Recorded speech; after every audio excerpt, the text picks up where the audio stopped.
Carboxylic acids क्या हैं? Carboxylic acids. अच्छा, एक चीज़ मैं मिस कर गया, इसका जनरल फार्मूला भी मैं आपको सिखा ही देता अल्कोहल्स के लिए। That is CnH2n plus one OH। और अगर आप चाहते हैं कि मैं करके दिखाऊं, लेट्स सपोज मैं ब्यूटानॉल के लिए करता हूँ, तो C4H2 N पे 4 प्लस वन और OH and it become C4H9OH। बिल्कुल वही जो कि यहाँ पे। तो ये फार्मूला अप्लाई भी करना आना चाहिए और आपको याद भी होना चाहिए।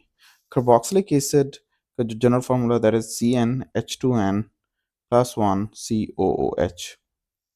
इसमें एक ट्रिकी बात यह है कि इस कार्बन को आपने कंसिडर करना, मैं आपको सिखाता हूँ कैसे। For example, if you have to write the formula of ethanoic acid.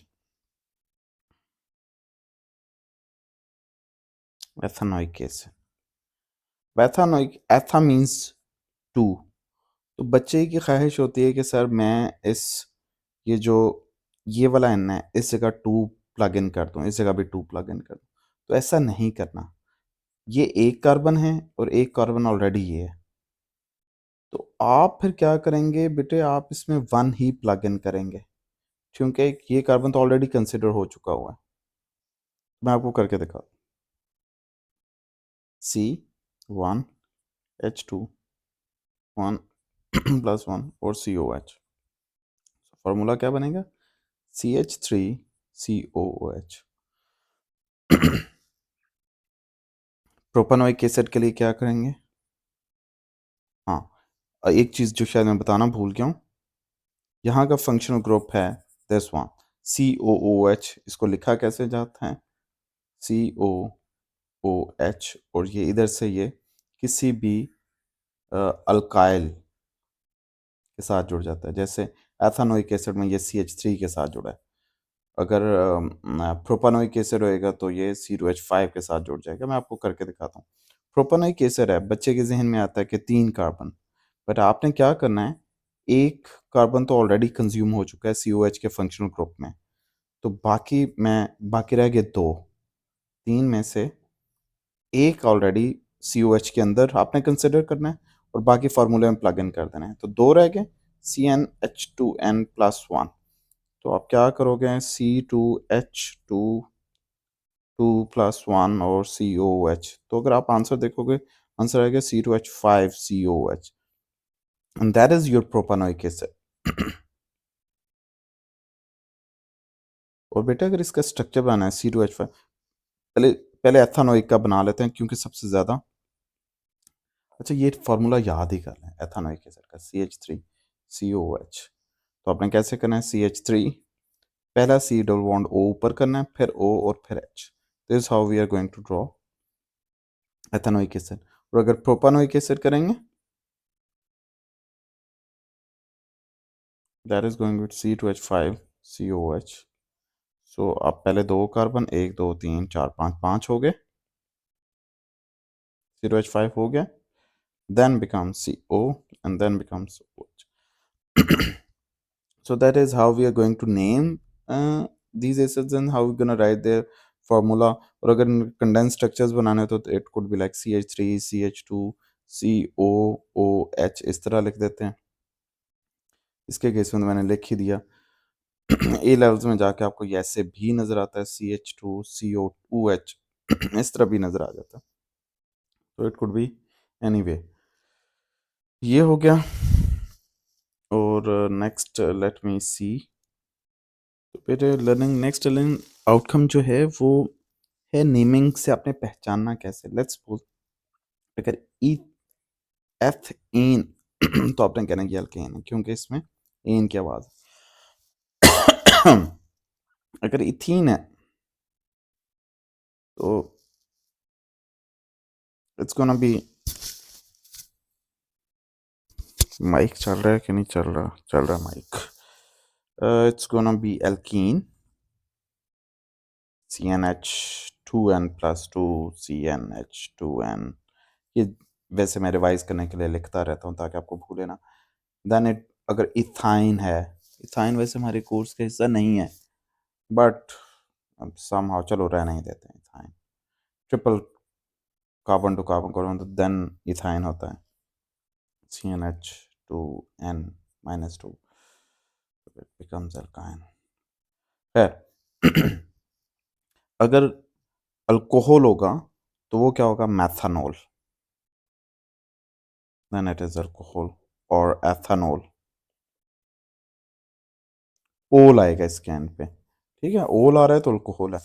और अगर ओइक एसिड आ रहा है, ओइक एसिड फॉर एग्जांपल एथा नोइक एसिड, देन आपको पता होना चाहिए कि that is a carboxylic acid. Carboxylic acid जो होते हैं वो ऑर्गेनिक एसिड्स होते हैं बेटे, मिनरल एसिड्स नहीं होते। आगे जाके इनको एक्सप्लेन करेंगे। प्रोपानोइक एसिड, ठीक है। तो मैं रिवाइज कर दूं, अगर तो है C2H6, आप जनरल फार्मूला लगा के देख लें, दैट इज ईथेन। C2H4 है ईथीन, C2H2 है ईथाइन, C2H5OH है तो एथानॉल, और CH3COOH है तो दैट इज एथानोइक एसिड। अच्छा, बच्चों को एक बड़ी कन्फ्यूजन होती है कि वो क्या सोचते हैं कि उनको लगता है कि सर ये तो मिथाइल लगा हुआ है। तो जब आपने कार्बोक्सिलिक एसिड में आना है ना, तो आपने एक अल्काइल पीछे रखना है।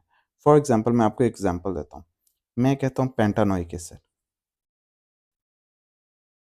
बच्चा फौरन कहता है C5H11 और COH। तो ये पेंटानोइक एसिड नहीं है, दैट इज हेक्सानोइक एसिड, क्योंकि 5 कार्बन इधर है और एक इधर है। तो that is wrong. Right answer क्या है, आप एक एल्काइल पीछे हैं। और एल्काइल बनाने का तरीका क्या होता है, सादा सा, जितने कार्बन है उससे डबल करके एक ऐड कर लेना है, C4H9। तो ये अल्काइल कर लिया, एक अल्काइल पीछे आ गए, then COH, that is your pentanoic acid. अगर आपसे कोई पूछता है decanoic acid, how gonna write, पहले लिख लो COH, एक कार्बन आप कंज्यूम कर चुके हो, अब आपके पास 9 है, C9 डबल किया और एक ऐड किया, 18 और एक 19, that is your decanoic acid. Then comes to the naming of esters और एस्टर्स। इनकी फ्रूटी स्मेल होती है। और ये कैसे बनते हैं, कार्बोक्सिलिक एसिड को आप रिएक्ट करा लें अल्कोहल से in the presence of sulphuric acid as catalyst, और थोड़ा सा वार्मिंग भी करनी होती है, तो आपके ईस्टर्स बनते हैं। इनकी फ्रूटी स्मेल होती है, कैंडीज में यूज़ करते हैं, परफ्यूम्स में यूज़ करते हैं, इन्हें फ्लेवरिंग एजेंट्स में यूज़ करते हैं बेटे। तो इसकी पहचान क्या है, इसका फंक्शनल ग्रुप का फार्मूला कुछ इस तरह का होगा, जहां आपको ये नजर आ जाए that means it is an Easter. अगर H लग गया तो अल्कोहल है। तो इसके आगे भी कार्बन चेन ही होनी चाहिए, उसको हम R के जरिए शो करते हैं, इधर भी R होता है। R, इसको आगे जाके मैं एक्सप्लेन करता हूँ, खैर आपको आर के चक्कर में घुसना ही नहीं चाहिए। तो दैट इज़ योर ईस्टर। इसकी नेमिंग को ना मैं उस पर्टिकुलर चैप्टर में जाके ही कराऊँ तो बेहतर है, इधर आपके लिए मुश्किल हो जाएगा और कहानी बड़ी लंबी हो जाएगी। तो हम इसको जब मैं कवर करूँगा ना अल्कोहल्स एंड कार्बोक्सिलिक एसिड्स, बल्कि कार्बोक्सिलिक एसिड्स जब एंड कर रहा हूँ, then I'll be doing the preparation of esters with their naming, and we will do comprehensively in a very detailed way।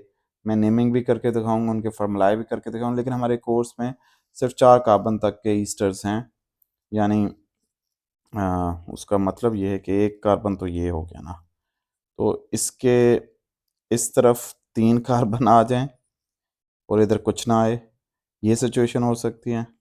या 2 इधर आ जाएं और एक इधर आ जाए, अब भी 4 हो गए। तो नेमिंग में आप कहते हैं तो नेम करवा ही दें, चलें बाद में। ये हो गया, और क्या पॉसिबिलिटी है, पॉसिबिलिटी ये है कि ये इधर इधर 2 कर लेते हैं और इधर एक कर लेते हैं। तो दीज आर द पॉसिबिलिटीज, लेकिन इस साइड पे हर सूरत में एक कार्बन रहना चाहिए, क्योंकि एच आ गया ना अगर इस साइड पे, इस साइड पे अगर एच आ गया इस जगह, तो इट बिकम्स कार्बोक्सिलिक एसिड। तो इस सी डबल बॉन्ड ओ के इस तरफ एच ला सकते हैं आप, लेकिन इस वाले ओ के आगे एच नहीं आना चाहिए। That is one thing that you must always remember, कि इस ओ के आगे आपने एच नहीं लाना, otherwise it becomes a carboxylic acid, and but H could come here, ये फिर आपका काइंड ऑफ मैथानोइक एसिड हो जाएगा। So we will do it in a very detailed way later in upcoming videos. Thank you so much for this listening to this video and watching this video. And we will be doing next with the alkanes. और फिर alkenes करेंगे, then we will do alcohols and then carboxylic acid and then esters and then polymerization. Thank you बेटा, अपना ख्याल रखिएगा, अल्लाह हाफिज़।